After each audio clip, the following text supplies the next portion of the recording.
জীবনে যতদিন শুক্রবার পাবেন চারটা আমল করতে ভুল করবেন না। আজকে শুক্রবার না, আমি জানি না চারটা আমল করেছেন কিনা বা করছেন কিনা, আপনারা মিলিয়ে নেবেন। যদি চারটা আমল আজকে না করে থাকেন, আজকে থেকে জীবনে যতদিন শুক্রবার পাবেন চারটি আমল করতে ভুল করবেন না। পারবো তো ইনশাআল্লাহ? ইনশাআল্লাহ। এক, দুরূদ পড়া। আমার বিশ্বনবী দুরূদ সম্পর্কে কত অসাধারণ কথা বলেছেন।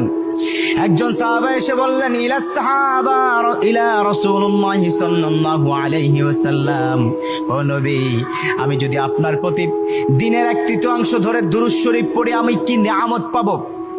বিশ্বনবী বললেন, তুমি যদি দিনের এক তৃতীয়াংশ ধরে আমার প্রতি দুরূদ শরীফ পড়ো তোমার জন্য বিশাল উপকার হবে, আরো বাড়িয়ে পড়লে তোমার জন্য আরো ভালো হবে। সাহাবা মহা খুশি হয়ে গেলেন, ইয়া রাসূলুল্লাহ, আমি দিনের অর্ধেক সময় জুড়ে যদি আপনার প্রতি দুরূদ শরীফ পড়ি তাহলে কি হবে? বিশ্বনবী বললেন, এটা বিশাল শুভ সংবাদ তোমার জন্য, তার চেয়ে আরো বাড়িয়ে পড়লে তোমার জন্য আরো ভালো। সুবহানাল্লাহ।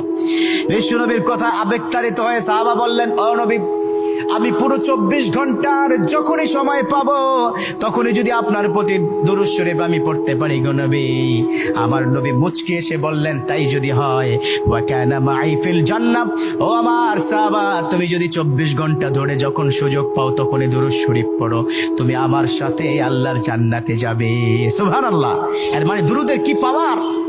দুরূদ এত অসাধারণ। কেউ যদি মান করা দুরুদান, যে ব্যক্তি দুরূদ পড়বে আল্লাহ পাক তার মর্তবা, তার মর্যাদা 10 গুণ বৃদ্ধি করে দিবে। সুবহানাল্লাহ পড়েন।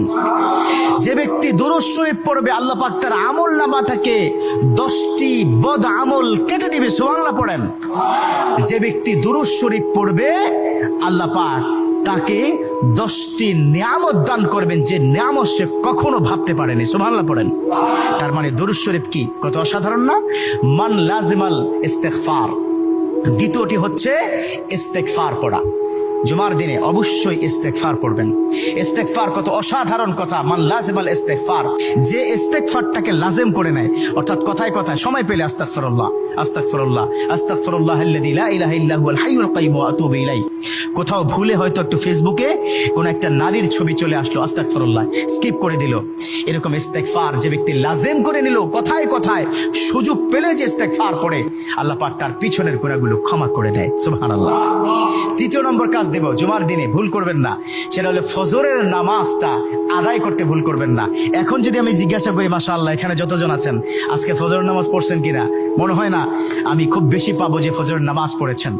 আর 4 নম্বর যেটা হচ্ছে, জুমার দিনে যতদিন জুমার দিনে আপনি পাবেন সবার আগে মসজিদে প্রথম কাতারে আসবেন।